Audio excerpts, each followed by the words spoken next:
Hello dear students, welcome back to All Force e-learning classes. This is intermediate first year civics class. We are in second unit, that is state and sovereignty. In the last class we discussed about monistic theory of sovereignty.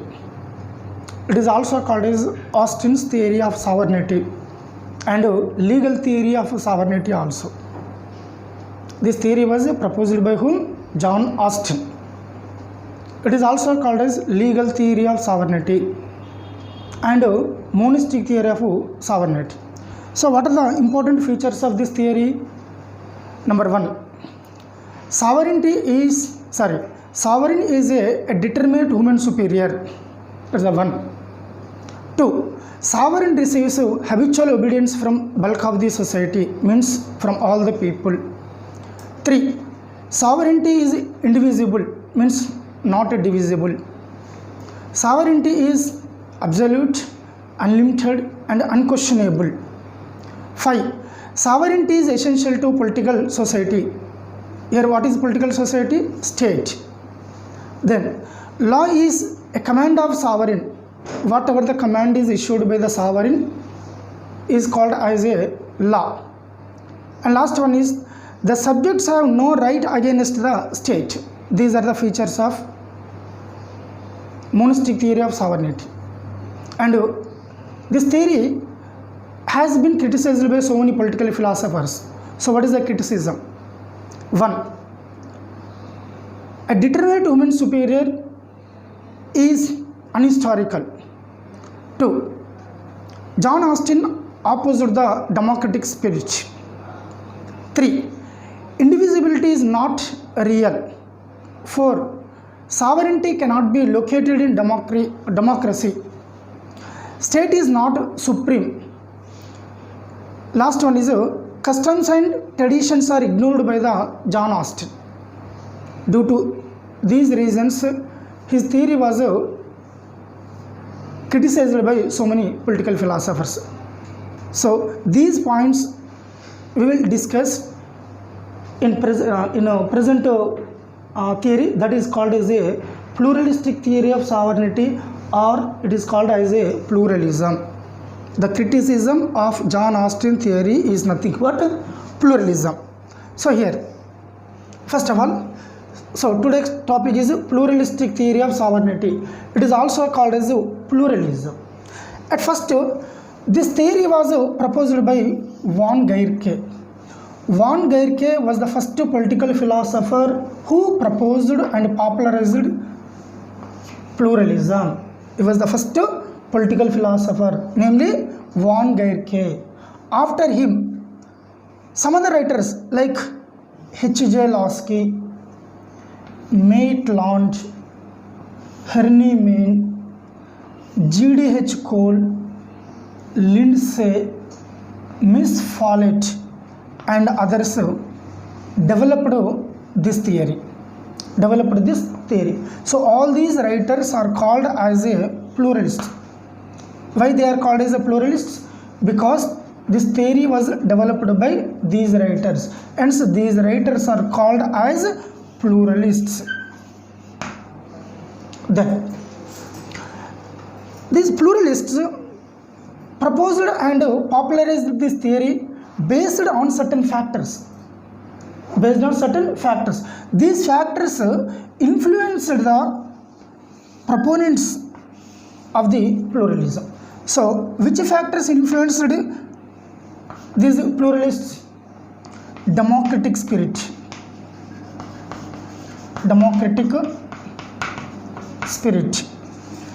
individual freedom,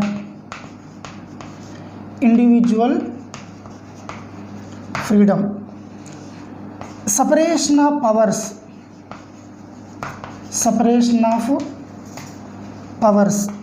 for decentralization of powers,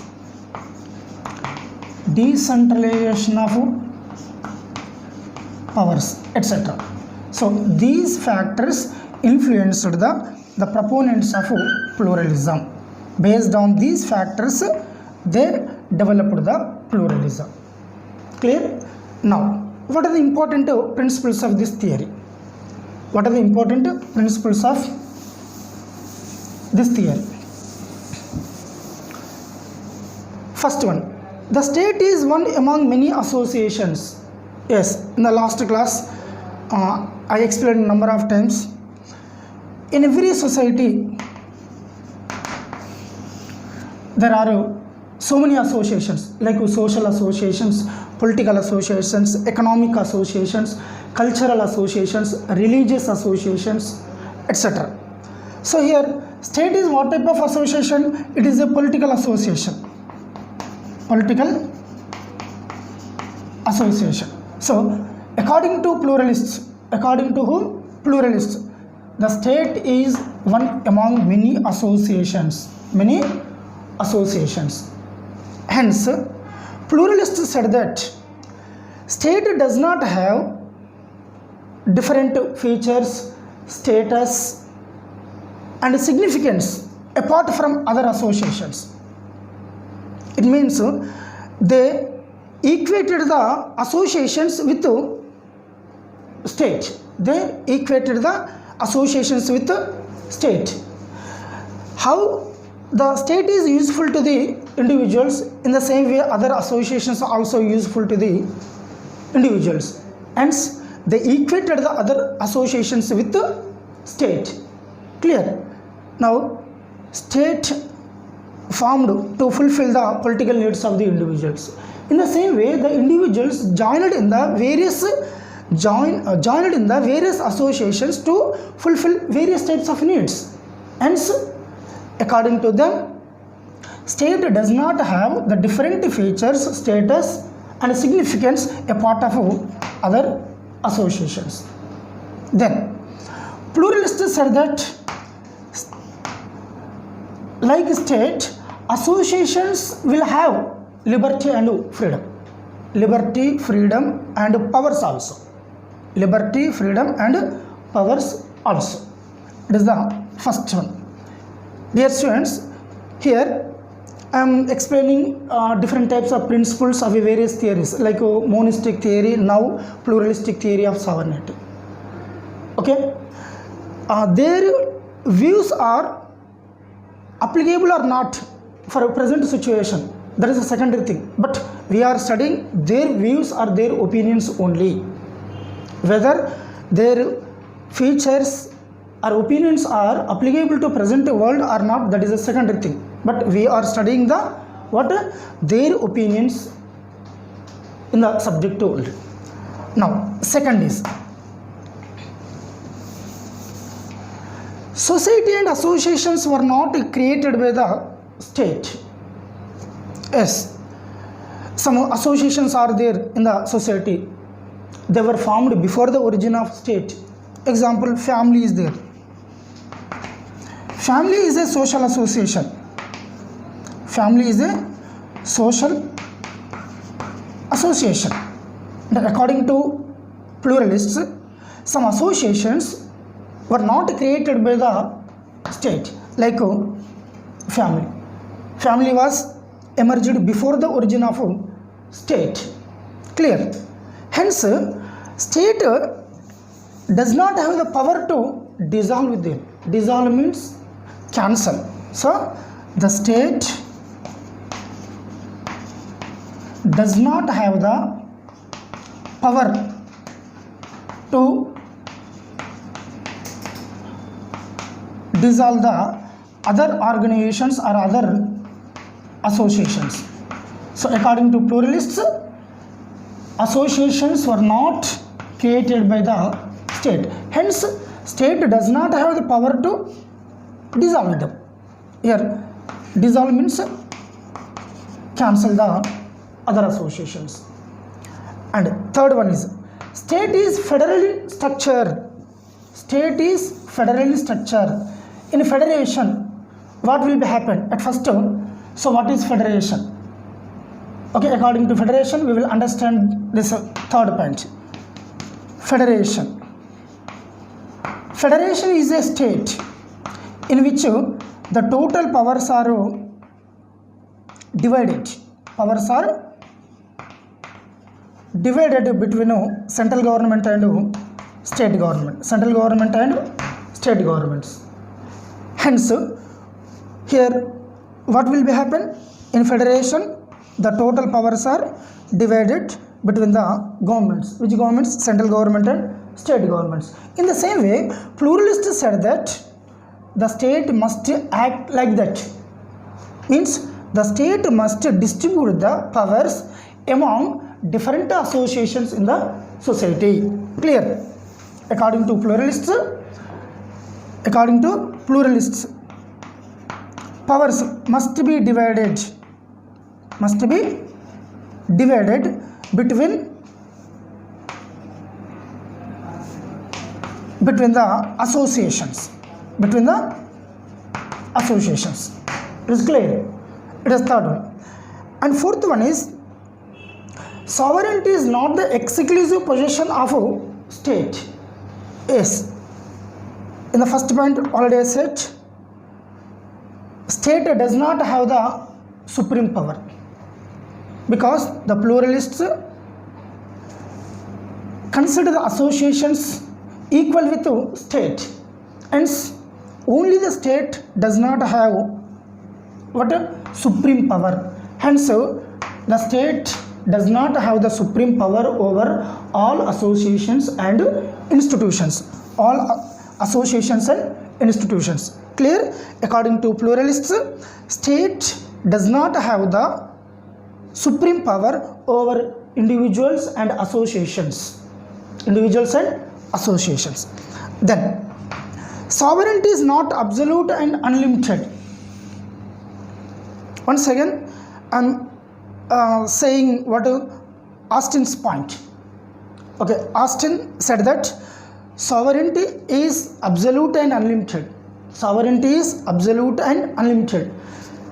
The supreme power of the state cannot be limited by anything. But pluralists said that internally and externally some factors will limit the supreme power of the state. So internally and externally, so which factors limit the supreme power of the state? So internally, customs and traditions.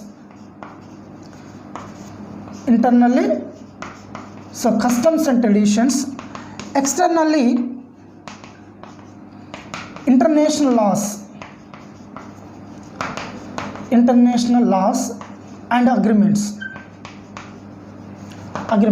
So internally customs and traditions, externally international laws and agreements will impose the limits or restrictions on the sovereignty of the state. Clear? Hence sovereignty is not absolute and unlimited. Then commands of sovereign are not laws. John Austin said that command of the sovereign is law, whereas pluralists said that commands of sovereign are not laws. So what is their intention? Their intention is not only sovereign but also some other factors are sources of laws. So which factors are the sources of laws? Here once again, while preparing the laws, the lawmakers must take into account certain factors. They are considered as the sources of law. So what are the factors or what are the sources? Here again, customs and traditions.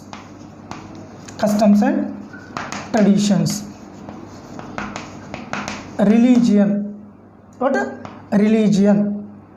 Then equity, scientific commentaries,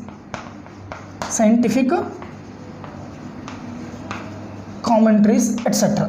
So these are also sources of laws. Then Austin's theory assigned more importance to the state. Pluralists said that John Austin has given importance to the state. If importance will be given to the state, what will be happen? It may lead to threaten the origin, survival and the progress of other associations. Clear? If more importance will be given to the state in the society, what will be happen?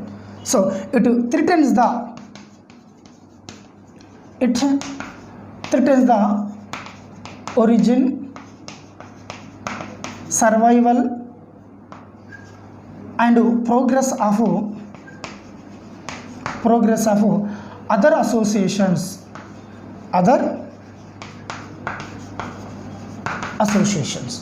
Then last one is sovereignty is not discretionary in nature. Sovereignty is not discretionary in nature. Eighth one is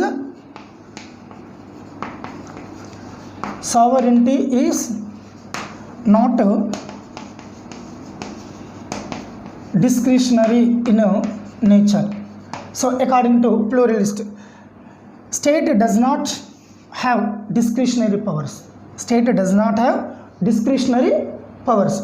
The state must exercise its sovereign power within the constitutional limits, within the limits of constitutional provisions, within the limits of the constitutional provisions. Example, President of India is there. President of India is our sovereign. He must exercise his powers within the constitutional provisions, within the limits of constitutional provisions. Hence, he does not exercise discretionary powers. Clear? So, these are some of the important main principles of this theory. And like Austin theory, this theory is also criticized by so many political philosophers. Here, political philosophers' names are not available, but critics said that if we will implement this theory in the present world, what will be happen? It leads to anarchy and political instability in the society. Political instability in the society. This theory leads to anarchy and political instability in the society. How can we say? Example, if we will consider the associations with the state, if we will consider the associations equal with states, there is a scope to arise disputes among the various associations. So in this context, there is a scope to arise disputes. The disputes will lead to anarchy and political instability in the society. That is the one thing. Then, if conflicts will arise among the associations, who will settle them? Who will coordinate them? There is no scope for setting up of a coordinating agency in the society. So, it leads to what? There is no scope to achieve. There is no scope to achieve coordination among the associations. Between the state and associations. Clear? If we will implement this theory, then what will happen? There is no scope to achieve the coordination between the state and association. So it is the one topic, pluralistic theory of sovereignty. Later, the last topic in this unit, namely kinds of sovereignty. Kinds of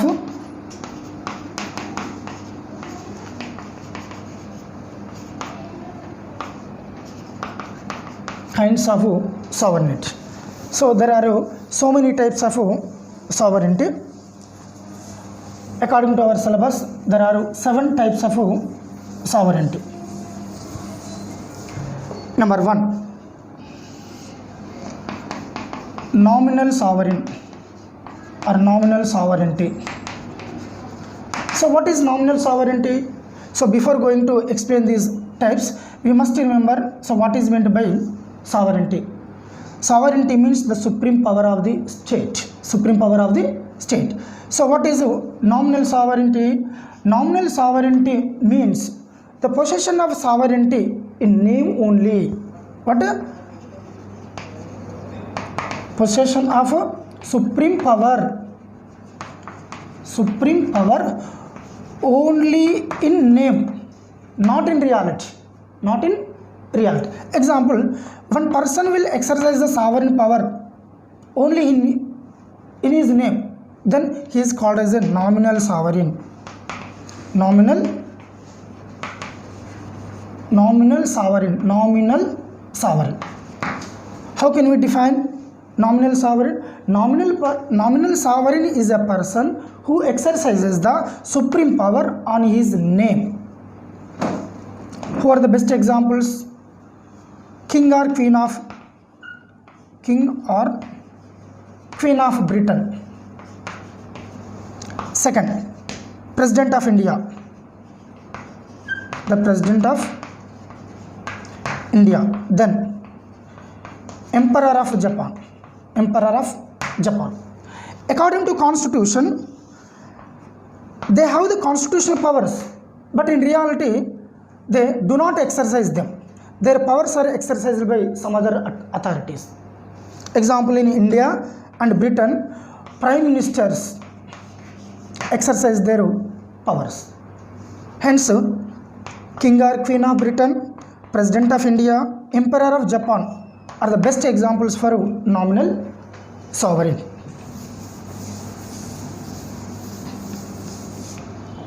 Number 2,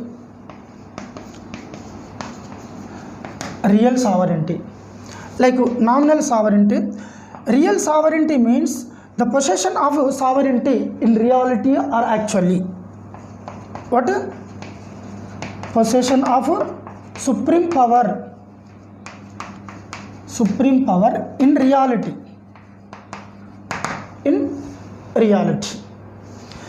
It is different from one country to another country. Example, parliamentary system. In parliamentary systems, who will act as a real sovereign? Head of the government.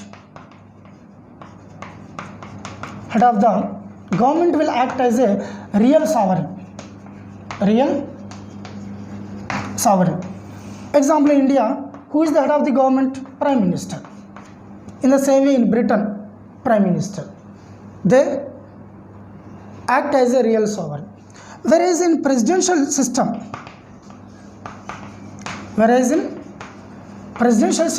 head of the state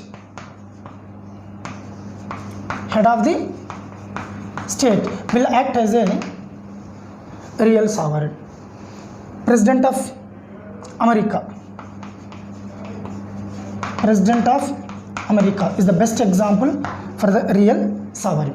Clear? In parliamentary system, the head of the state will act as a real sovereign, whereas in presidential systems, head of the state will act as a real sovereign. In USA, President of America will act as a head of the state. He is a real sovereign. And one more thing, the President of America will act as a head of the state as well as head of the government. Head of the state and head of the government.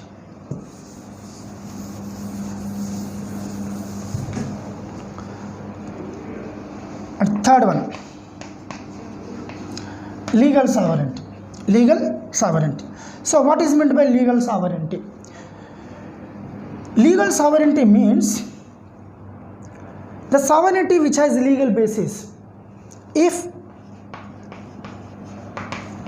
sovereignty has legal basis, is called as legal sovereignty. In other words,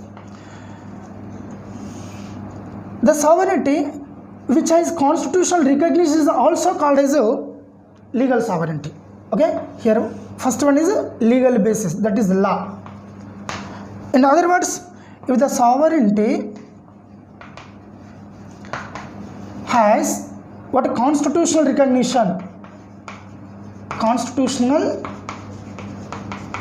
recognition is also called as a legal sovereignty.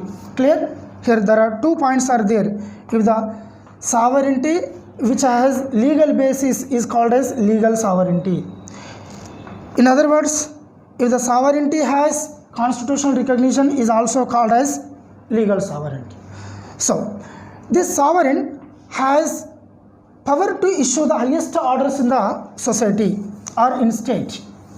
Clear? So legal sovereign has the ultimate supreme power to issue orders in the state. So what is the source of legal sovereignty? Law or constitution are the sources of legal sovereignty. Hence he is recognized by courts. He is recognized by whom? Courts or courts of law or judiciary. Okay? Judiciary or courts of law will recognize the legal sovereignty or legal sovereign and his orders also. Who are the best examples? So again, King or Queen of Britain, King or Queen of Britain, and President of India, President of India. And then one more sovereignty, that is political sovereignty. Political sovereignty.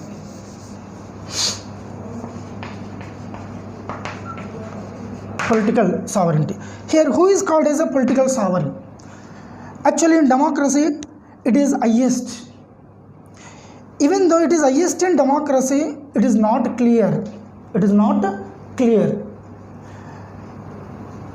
We do not say this sovereign is vested with whom, and so the courts cannot recognize the political sovereign. But according to some political philosophers, I am going to give a simple definition to the political sovereign.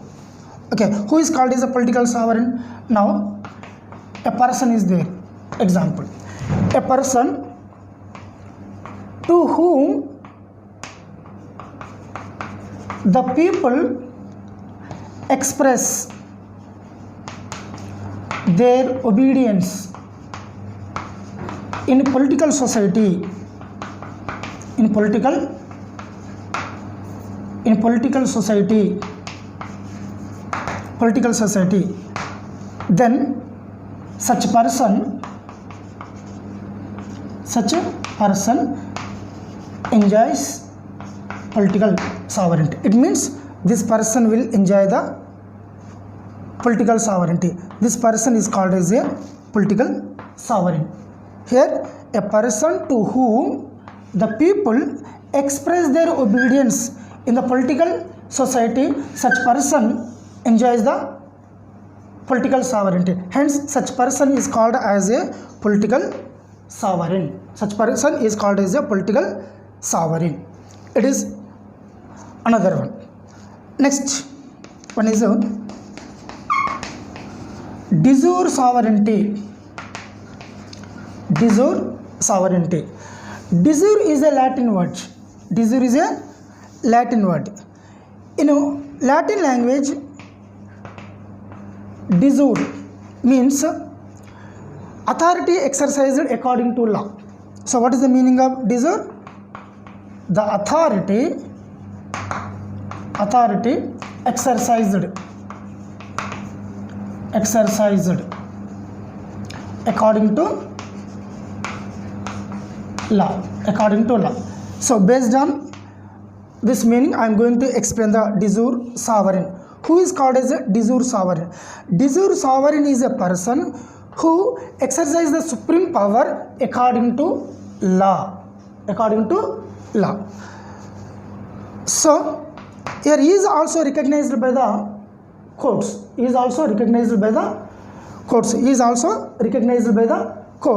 Hence, he will have the power to issue the ultimate and orders, and he will have the commands over all individuals and associations.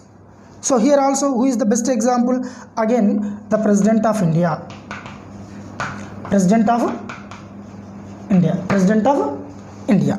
Then de facto sovereign, de facto sovereignty. Now here the word de facto, it is also Latin word. In Latin language, de facto means real or in fact or in reality, real. Okay, what is the meaning of de facto? Real. So de facto sovereign is a person who exercises the supreme power in reality. In reality. Here seems to be second and fifth are same, but there is a difference between real sovereign and de facto sovereign. So real sovereign is recognized by courts, whereas de facto sovereign is not recognized by courts, because de facto sovereign will get the power by force, by physical force, like movements and revolutions, not based on legal. Hence he is not considered as a legal sovereign. But who are the best examples? Hitler in Germany, Mussolini in Italy. Clear, they are the best examples. Here dictator, a king, a religious priest are considered as a de facto sovereigns. De facto sovereigns. And the last one is popular sovereignty. Popular sovereignty. Popular sovereignty. So here popular sovereignty means the sovereignty of the people. Sovereignty of the people. Popular sovereignty means sovereignty of the people. So it means the sovereignty is in the hands of people. So in democracy, the ultimate sovereign power is in the hands of people. In democracy, the ultimate popular sovereignty is in the hands of people. Clear? Now, this theory was developed by Rousseau. Rousseau developed the theory of popular sovereignty. Who developed? Rousseau. Rousseau developed the theory of popular sovereignty. So here popular sovereignty became the cornerstone of certain movements in the democracies, like in France and America. Clear? So these are the various types of sovereignties. One, nominal sovereignty, real sovereignty, legal sovereignty, political sovereignty, de jure sovereignty, de facto sovereignty, and political sovereignty. So with this topic, second lesson is ended. So I will see you in the next session with a new lesson. Goodbye.